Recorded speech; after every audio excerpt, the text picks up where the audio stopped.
Hi, everybody. Welcome to a live Q&A that's specifically devoted to the questions that came up during a recent Diary of a CEO podcast interview. And I actually have, so thank you for coming. And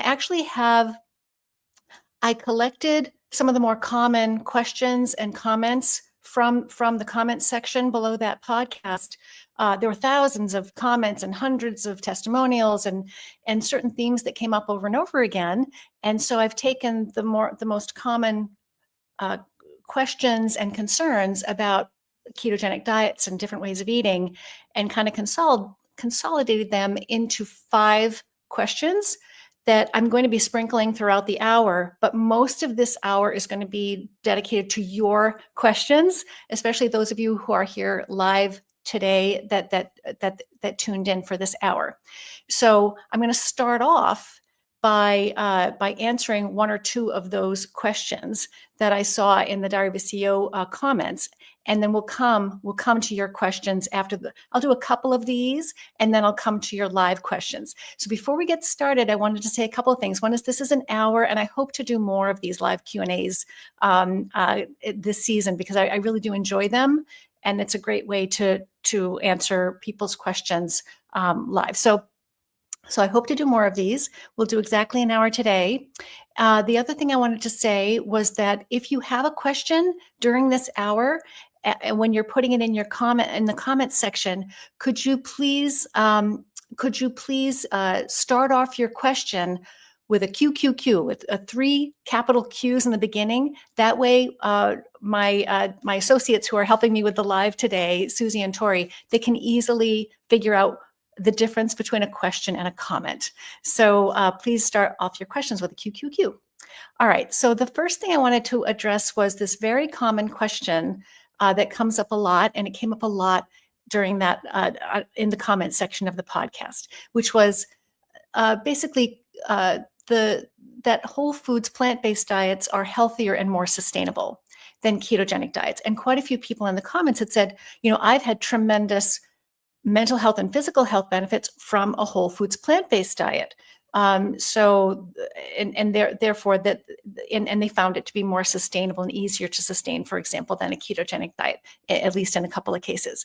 So I want to, what I want to say is important about the difference between whole foods plant-based diets and ketogenic diets is that they haven't been tested against each other in clinical trials, but individuals all around the world many people have tried a ketogenic diet and many people have tried a whole food plant-based diet. And there have been clinical trials that have shown that whole foods plant-based diets are superior to the so-called standard American diet, which we all know is really unhealthy for us.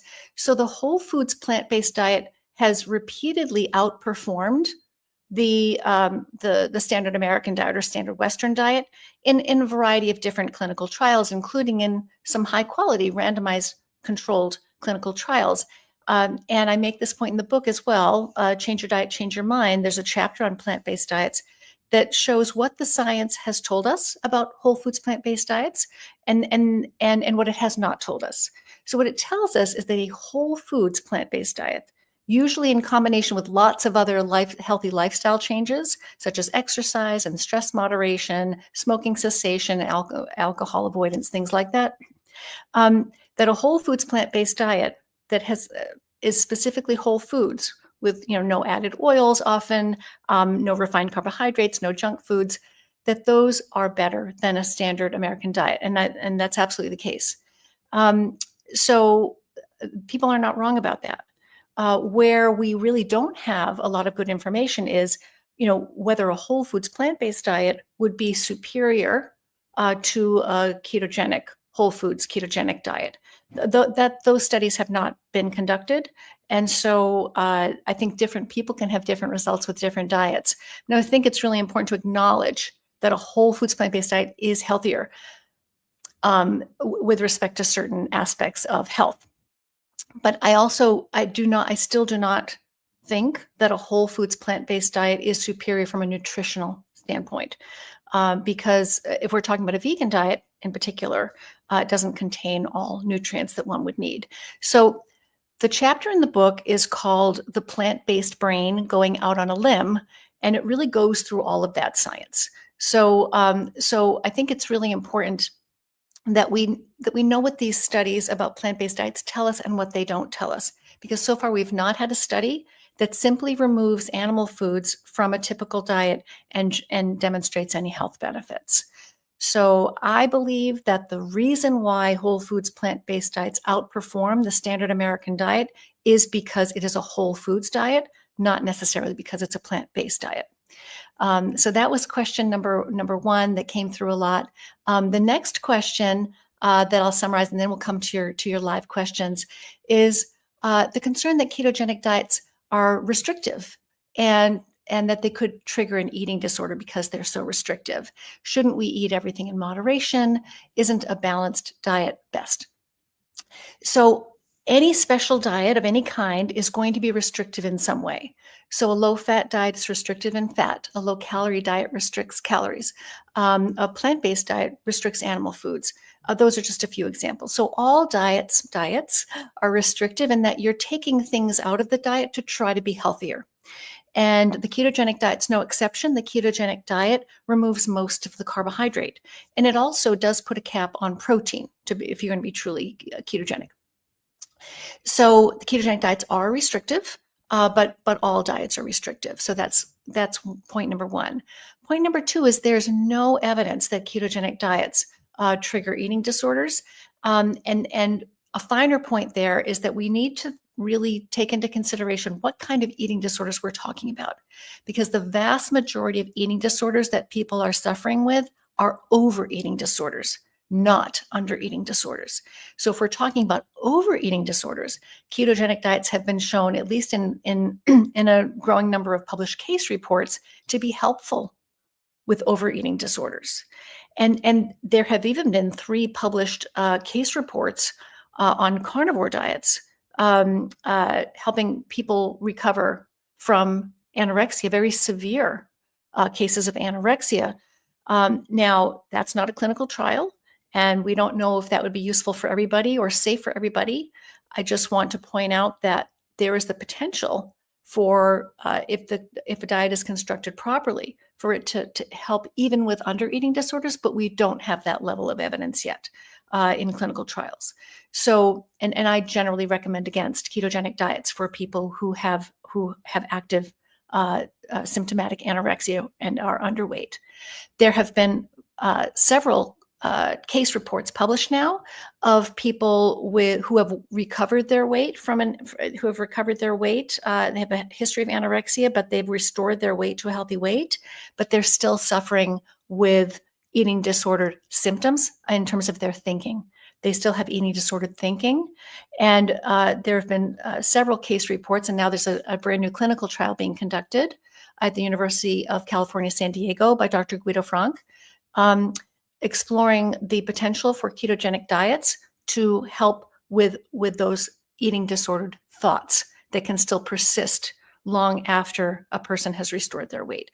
So there's potential there, but I just want people to know that there is no evidence that a ketogenic diet is any more likely to trigger under eating disorders or restrictive eating or an unhealthy relationship with food than any other diet. So any diet, excuse me, any diet can be taken to an extreme in people who are vulnerable to restrictive eating disorders, but there's no evidence that the ketogenic diet is more likely to do that than any other diet. So, all right, so let's move on to your live questions. Thank you. So Rose, should people with MTHFR variant avoid certain vegetables to enable the body to help DNA methylation overall? So I don't think there's any evidence to support that recommendation, but I'm really glad that you called the MTHFR variant a variant and not a mutation. We often hear that MTHFR is a mutation, but really, I think it's something like 40% of the population has this different version of the MTHFR gene, which encodes for a slower form of the enzyme that activates folate, which is vitamin B9. So I have a lot of recommendations for people with MTHFR variants, and really the number one recommendation is to avoid folic acid, which is the synthetic form of folate that we find in processed foods, that we find in most over-the-counter vitamin supplements, multivitamin supplements, and in fortified flours and cereals and fortified foods of all kinds. So because that is a form that's much harder for the MTHFR variant to deal with. So getting the synthetic folic acid out of the diet is very important. Another thing that can challenge the MTHFR system is that it's tied to an entire methylation cycle, which can be hampered by oxidative stress and inflammation. And so therefore, it's really important to change your lifestyle in ways that can reduce oxidative stress. There are certain medications also that interfere with this cycle. So I wouldn't necessarily recommend avoiding vegetables for this reason, specifically for this reason, because the form of folate that we find in plant and animal foods is the healthy, easier to process form of folate. So I wouldn't necessarily recommend that. Is there another live question that we can put up? Oh, does drinking alcohol, Dana, hi, Dana. Does drinking alcohol stop ketosis? So drinking alcohol, you can still be in ketosis if you drink alcohol on a ketogenic diet. But it's important, of course, that the alcohol isn't sweetened. So sweeter wines, for example, sweetened liqueurs, and even most beers are going to be too high in carbohydrate for you to remain in ketosis. But things like unsweetened spirits, very dry wines, usually people can stay in ketosis. But the problem with alcohol is that you will actually be burning the alcohol and not fat. If that's what you're trying to burn is body fat or fat from your food, you'll be burning the alcohol instead. And so one thing that's really interesting about the way that the body processes alcohol is that the liver treats alcohol as a toxin. So when the liver sees alcohol coming in, it stops everything else it's doing, including burning fat and including creating glucose molecules to release into the bloodstream, gluconeogenesis, while it's dealing with metabolizing the alcohol. So you will see if you wear a continuous glucose monitor and you have an unsweetened alcoholic beverage, you will, and you don't have anything else, you'll often see that your glucose level will go down after you consume that alcoholic beverage. And if you have type 1 diabetes or you're taking a blood sugar lowering medicine and you combine that blood sugar lowering medicine with alcohol, you can actually put yourself at risk for dangerous episode of hypoglycemia, because the alcohol is lowering the blood sugar and the medicine is also lowering the blood sugar. So that is a real risk in people who, for example, take insulin. So this is one of the many reasons why I recommend against alcohol for optimal brain health, because it does interfere with healthy metabolism in the liver, and it also stops fat burning, for example. It's another piece of evidence that alcohol is treated as a toxin and that alcohol is not healthy for us. So that's I hope that answers your question. So let's go to the next one. Hi, Valerie. What happens if I stop keto? Will my schizoaffective disorder come back? Oh, this is such a good question, because most people who try a ketogenic diet for mental health, if they feel benefits, which most people do, most people will experience at least some noticeable improvement in their mental health, and sometimes dramatic improvements in their mental health if they adapt to a ketogenic diet. And I hope that you're one of them.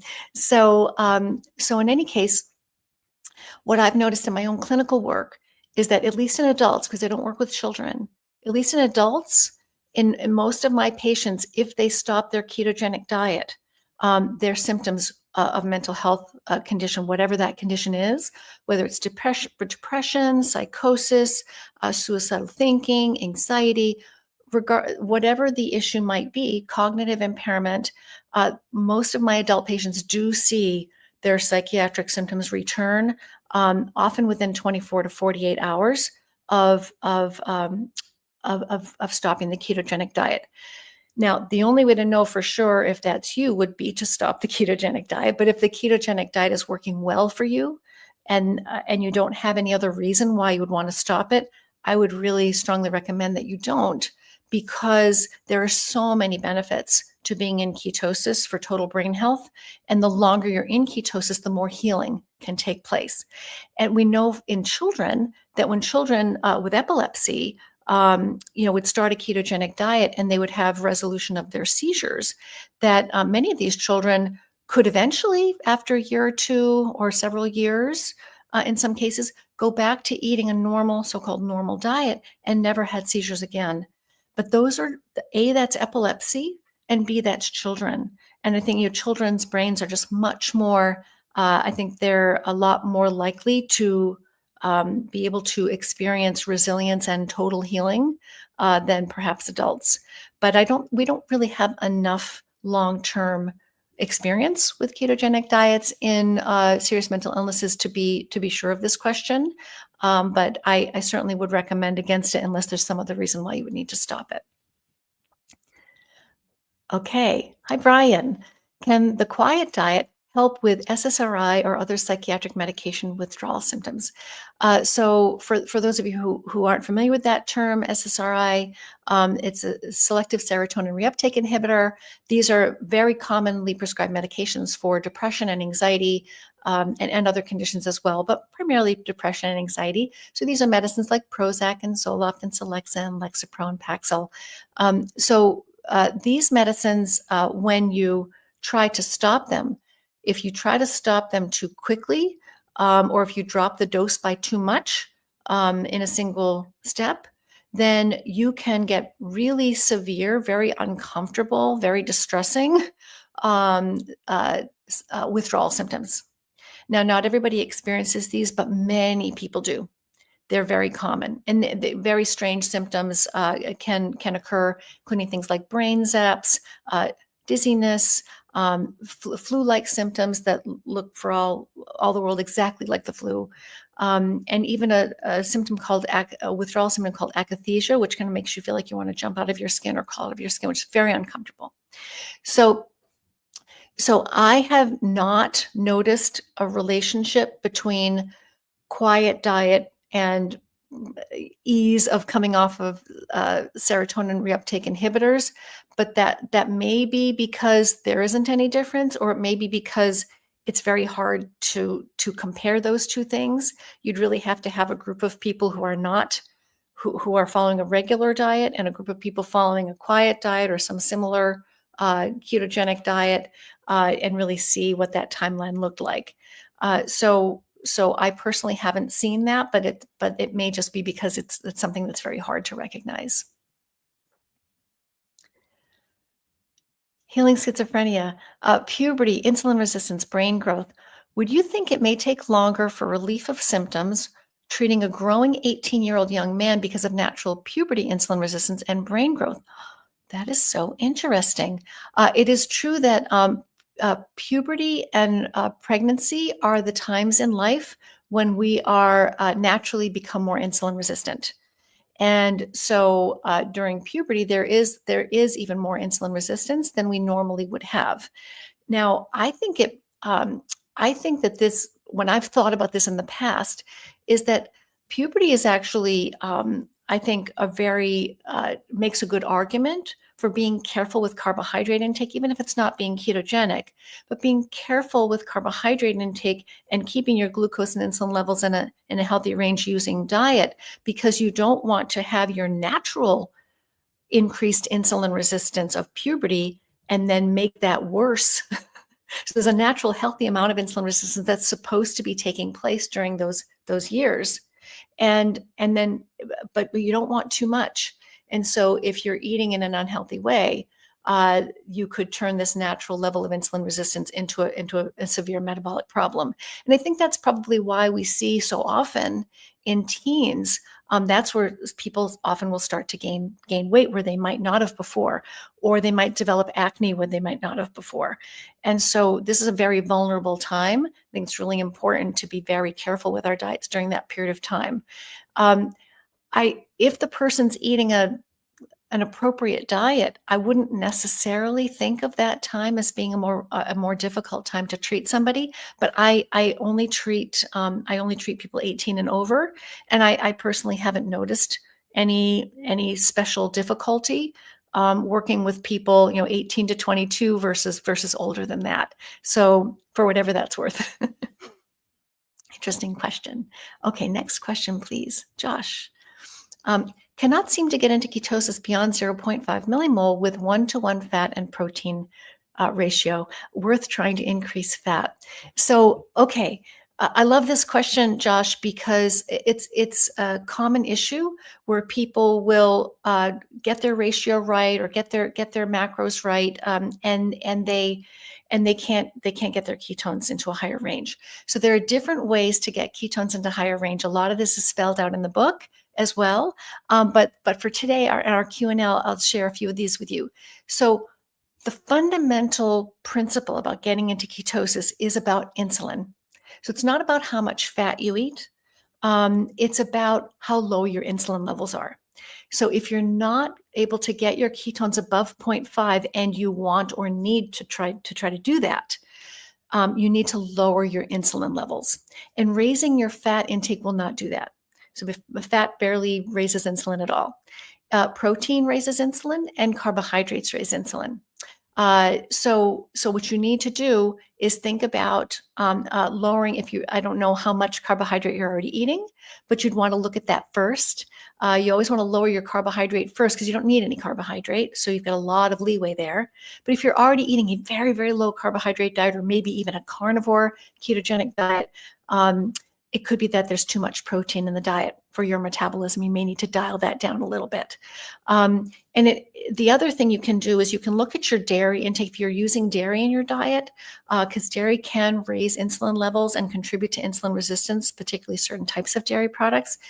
If you've already got your protein where you think it needs to be, and there are some equations in the book to help you sort that out, then you may want to change the types. You may want to look at the type of protein that you're consuming. Exercise also helps raise ketone levels, and intermittent fasting can raise ketone levels. So there are other things you can do to lower your insulin. So you can eat less frequently, eat less carbohydrate, eat less protein, exercise more, eat less frequently. All of those things can help lower your insulin levels. But raising fat all by itself without lowering protein will not necessarily raise your ketone levels. Next question, please. Lorelei. For those reluctant to embrace a ketogenic diet, are exogenous ketones a viable addition to a standard American diet to support brain health and help alleviate mild addictions like alcohol and shopping?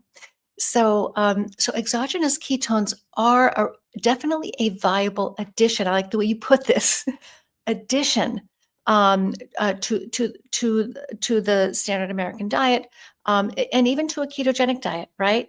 And so there are many people who don't want to do a ketogenic diet, and there are many people who can't, for whatever logistical reason, do a ketogenic diet.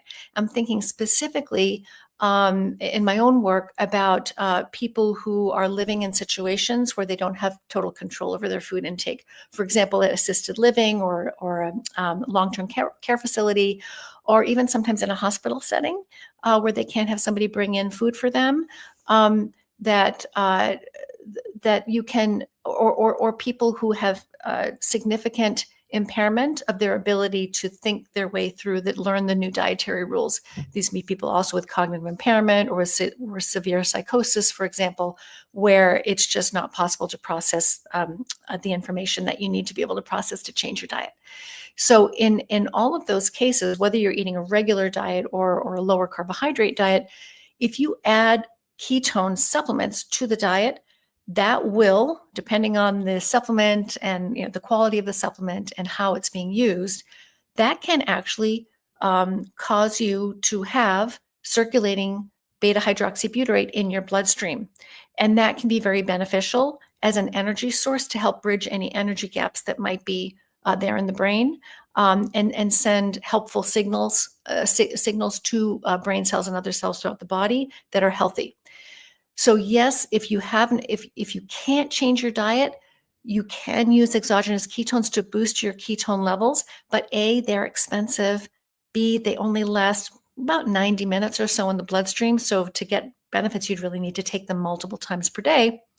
And C, they don't lower your insulin levels, which is really the most important thing we need to be doing to try to get at the root causes of whatever the condition is. So yes, you can use them as a tool. They're always most effective in combination with a low carbohydrate diet or a ketogenic diet when people are having trouble getting their ketones into a higher range. Okay, hope that's helpful. Yes.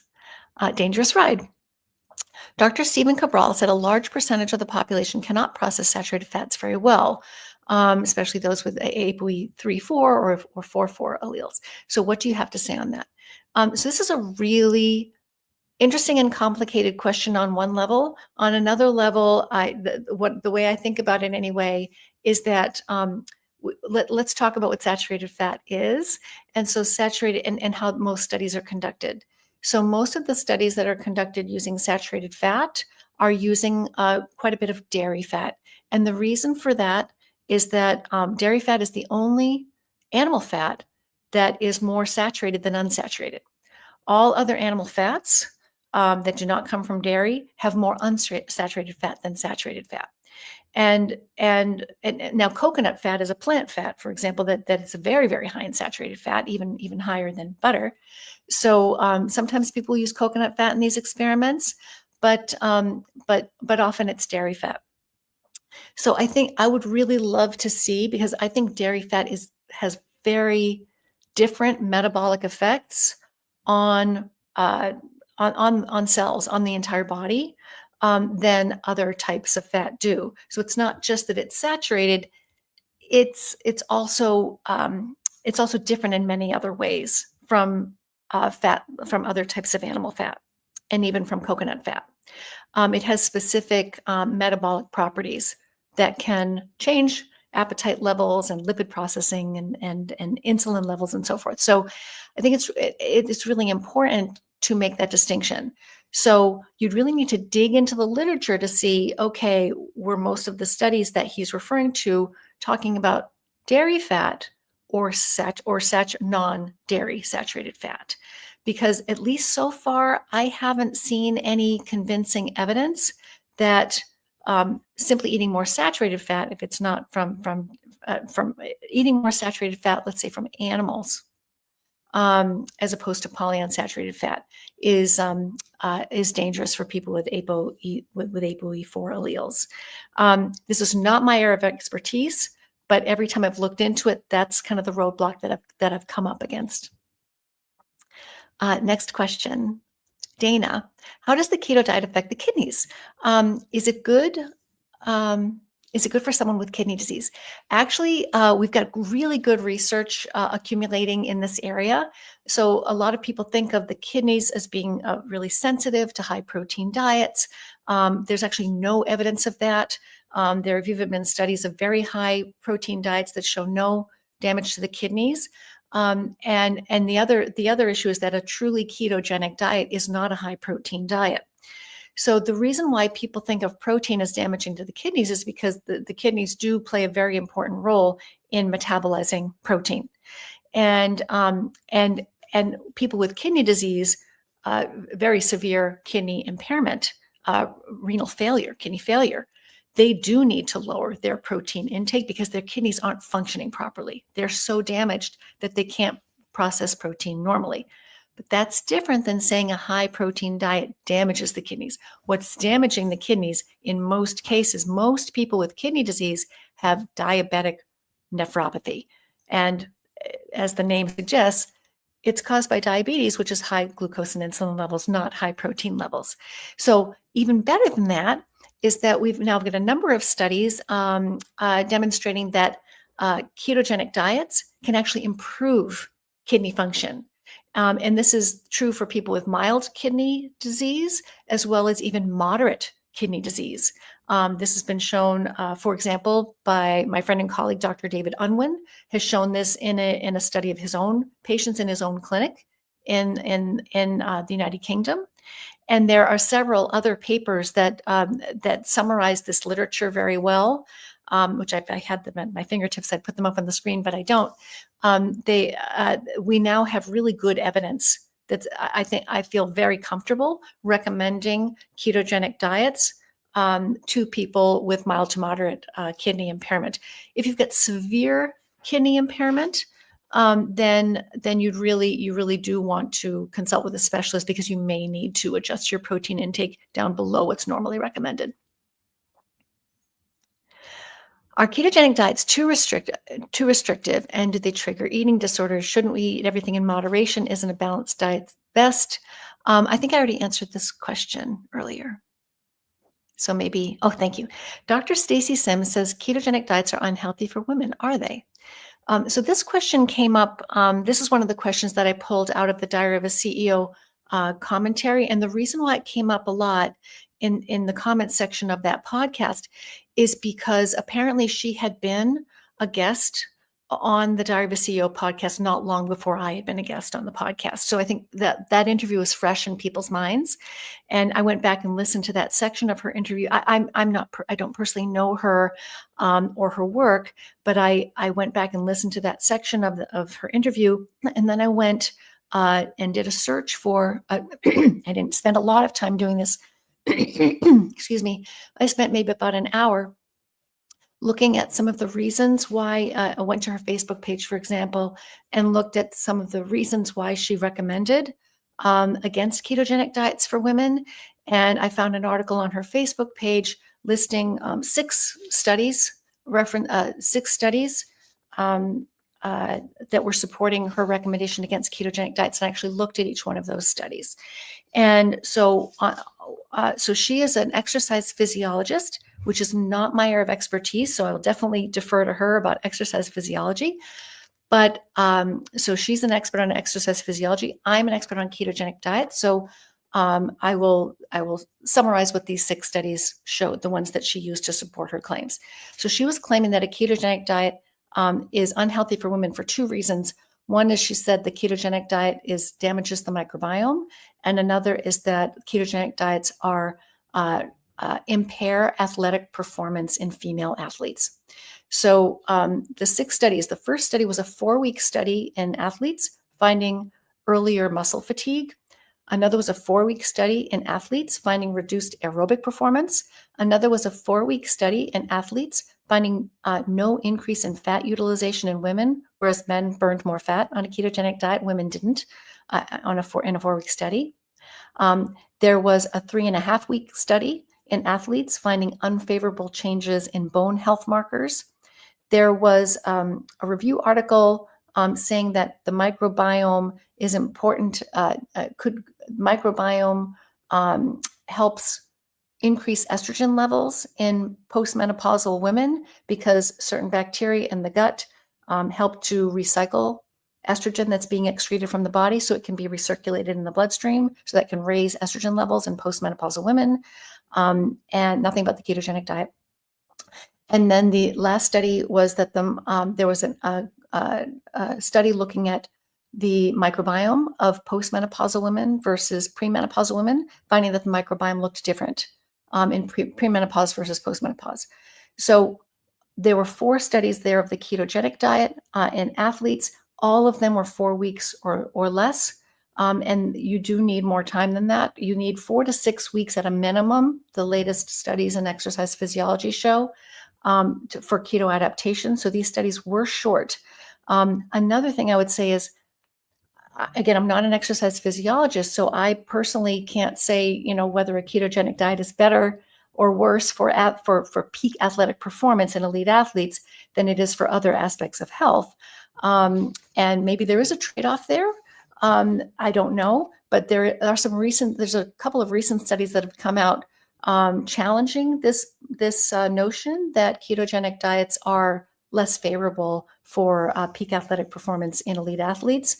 And so I would say that maybe we need to study this a little bit more, and also that we need to think about risk benefit.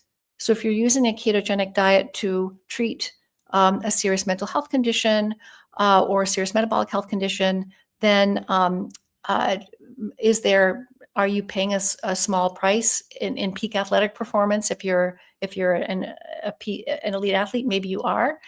But I would also say when it comes to hormonal health for women, there are a number of studies now showing that the ketogenic diet improves the balance of reproductive hormones in women. It can restore women's menstrual cycles. It can resolve polycystic ovarian syndrome, and even help women who haven't had like a period for a year or more restore their periods, and help women who have not been able to conceive become fertile again. So I think there are many, many arguments in favor of a ketogenic diet for women's reproductive health.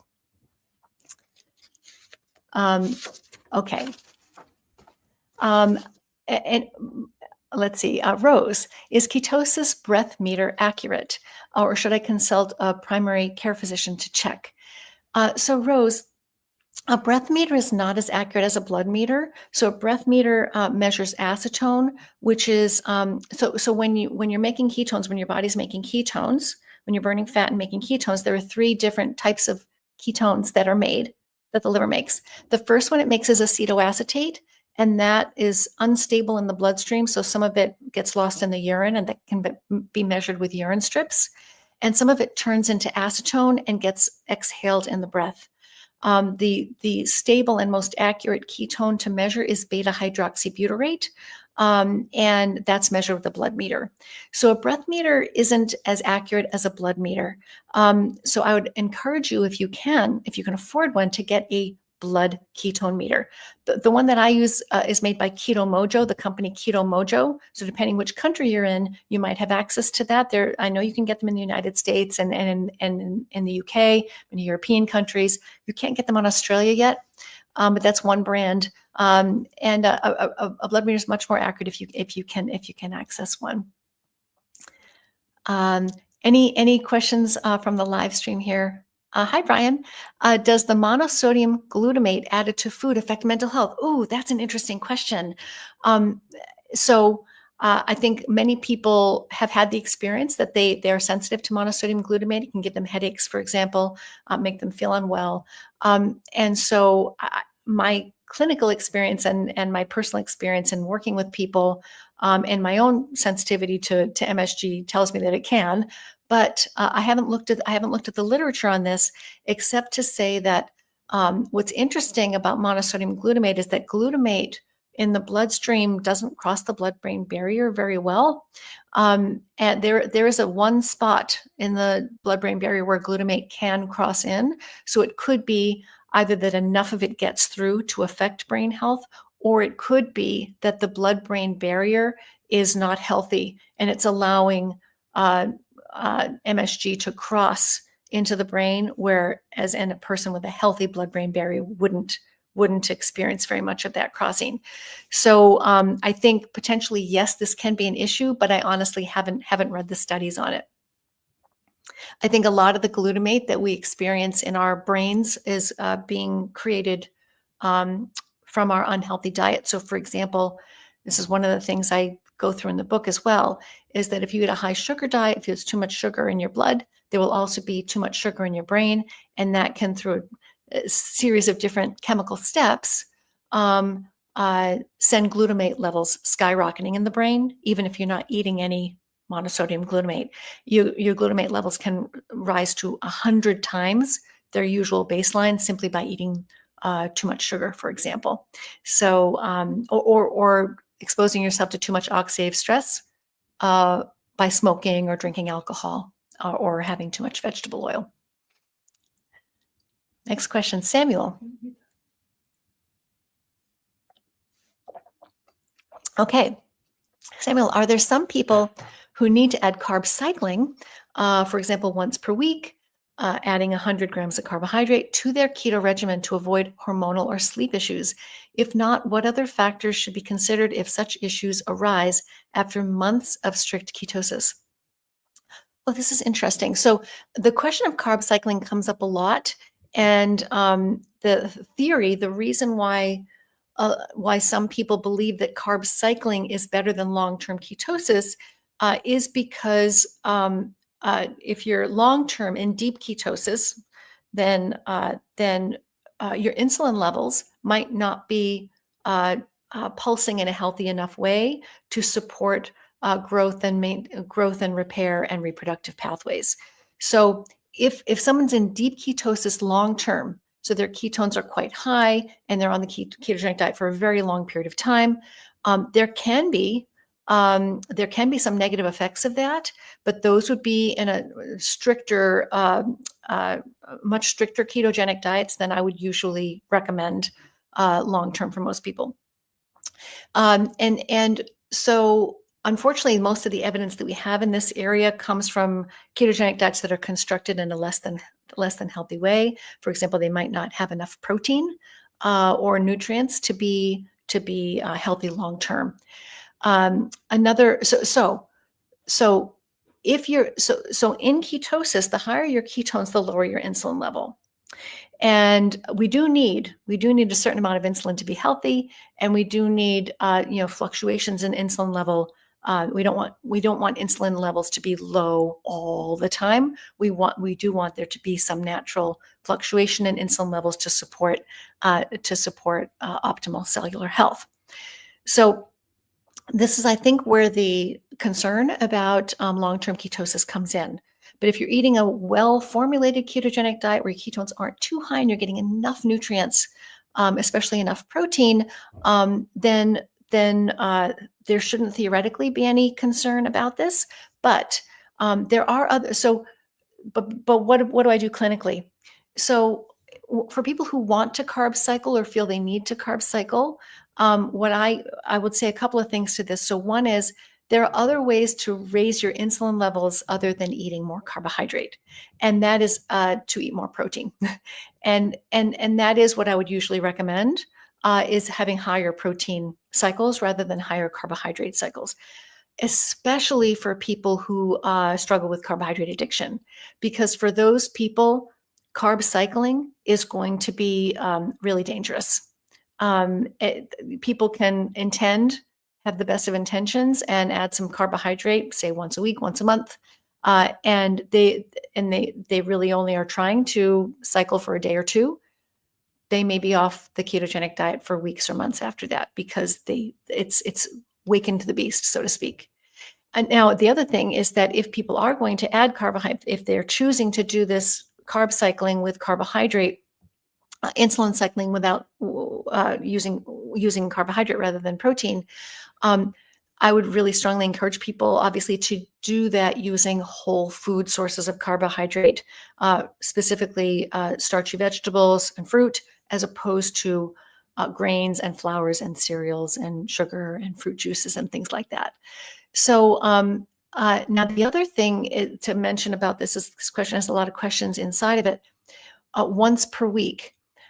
If you're using a ketogenic diet to treat a serious health condition, including a mental health condition, I think cycling once a week is too often, because you really do want to make sure that you make that full adaptation, that full shift to ketosis and fat adaptation, which can take 12 weeks or more of being consistently in ketosis. And if you're cycling too frequently out of ketosis, that is going to interrupt that process and make it much more difficult to make that metabolic shift.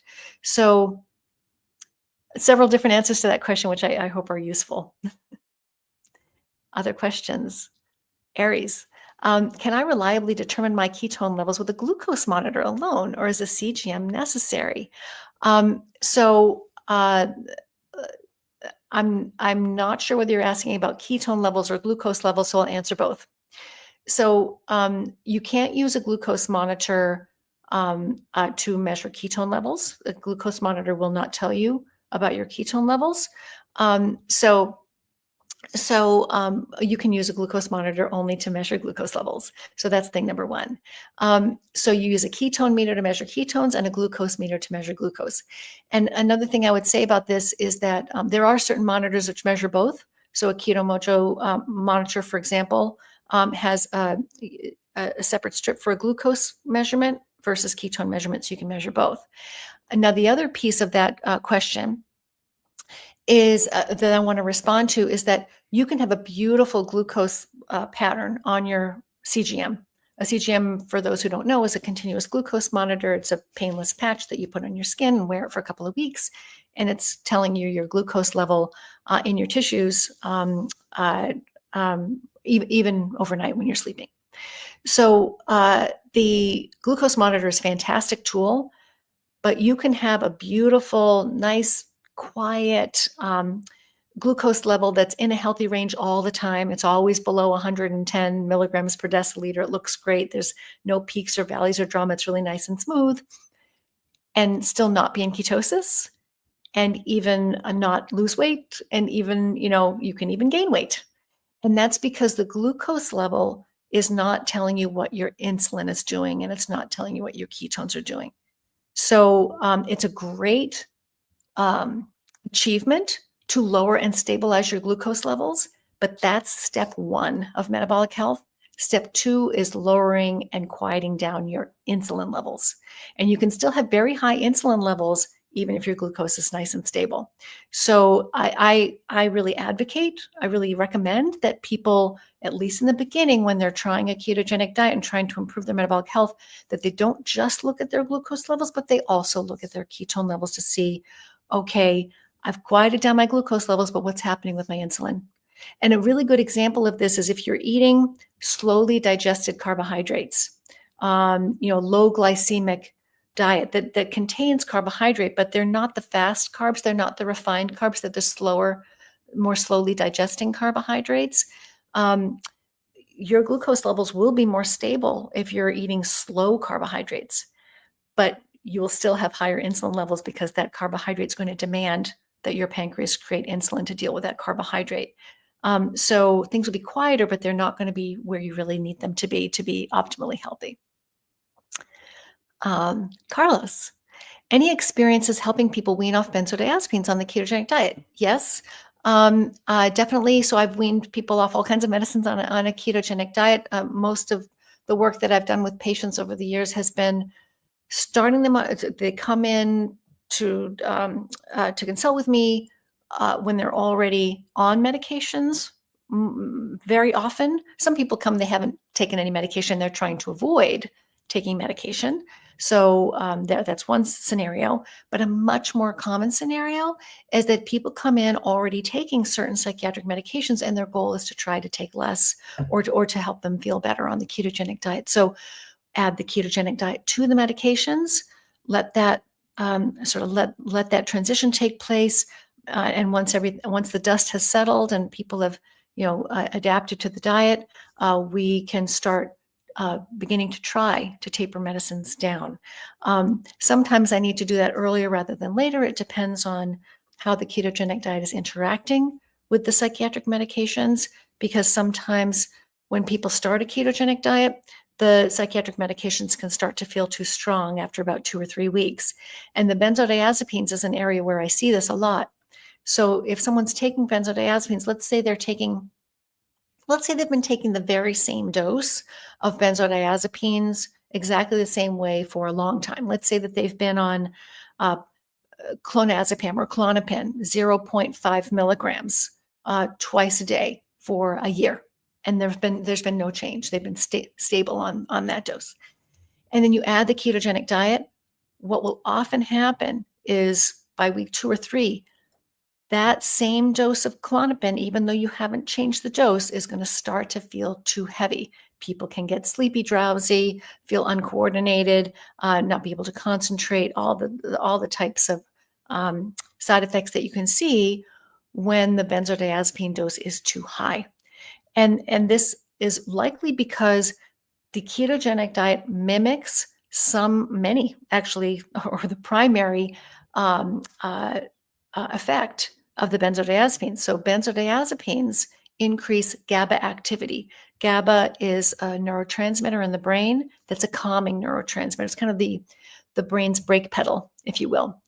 So, and then the ketogenic diet does the very same thing. The ketogenic diet improves the balance between GABA and glutamate, so that it increases GABA activity and lowers glutamate activity, so that you've got a more stable, a more equivalent relationship between the two, the gas pedal and the brake pedal in the brain.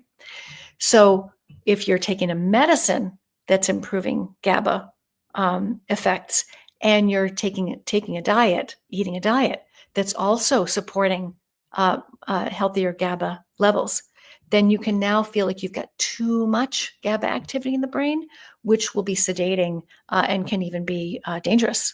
So yes, I have a lot of experience helping people reduce their benzodiazepine levels on a ketogenic diet. And it has to be done very slowly and carefully with good clinical supervision, because if you lower benzodiazepines too quickly, you can have dangerous withdrawal symptoms that include, worst case scenario, seizures. So it's really important and it's very individualized. Every person's tapering schedule is going to look different. So I hope that answers your question. Abul Hamid, risk of cardiovascular disease with keto foods, especially if prolonged exposure. This is a great question because there's a very common misconception about the ketogenic diet, that it is dangerous for the heart. And so this concern comes from the belief that too much fat in the diet or too many animal foods in the diet will be bad for the heart.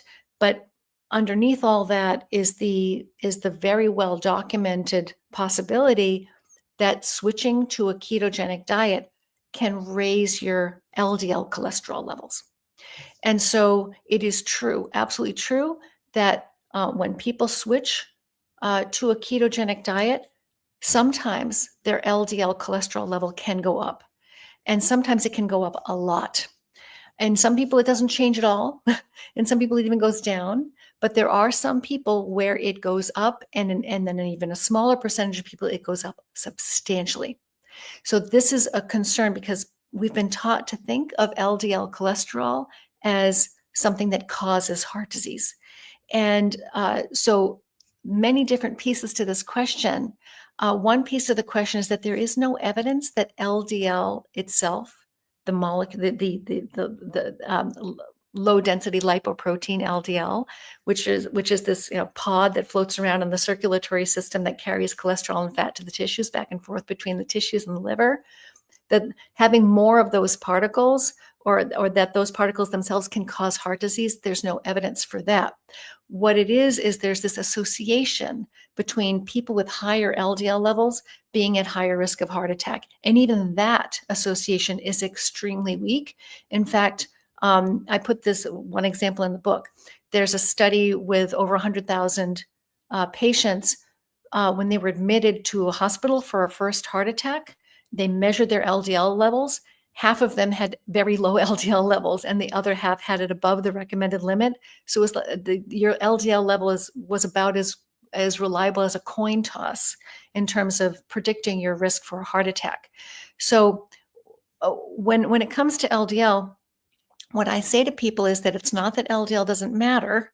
LDL does matter. LDL does tell you something about your metabolic health, but it doesn't tell you everything you need to know. So all by itself, LDL is a pretty useless number because it can be high for good reasons. It can be high for bad reasons.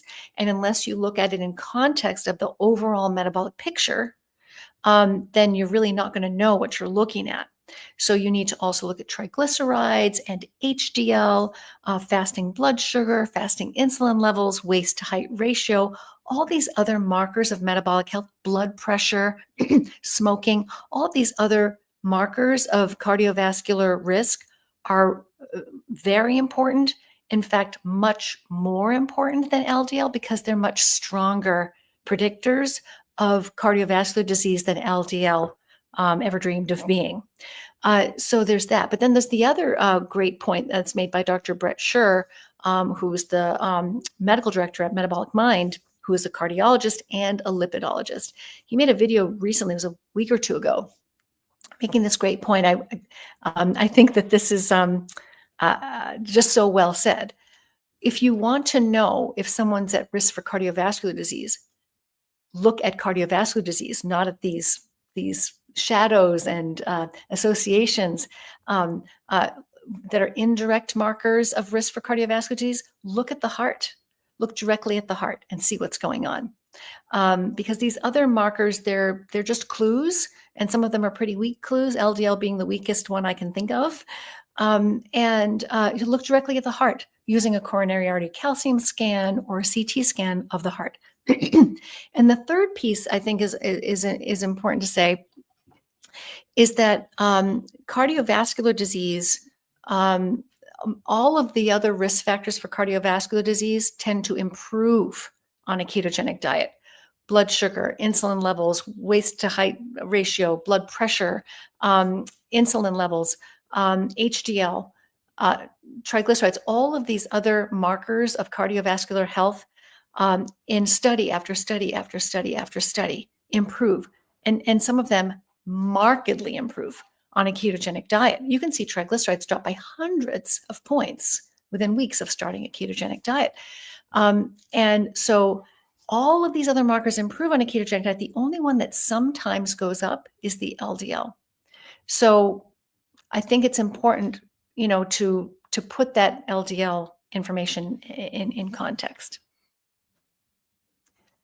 Next question. We just have about 5 minutes left. Dangerous ride.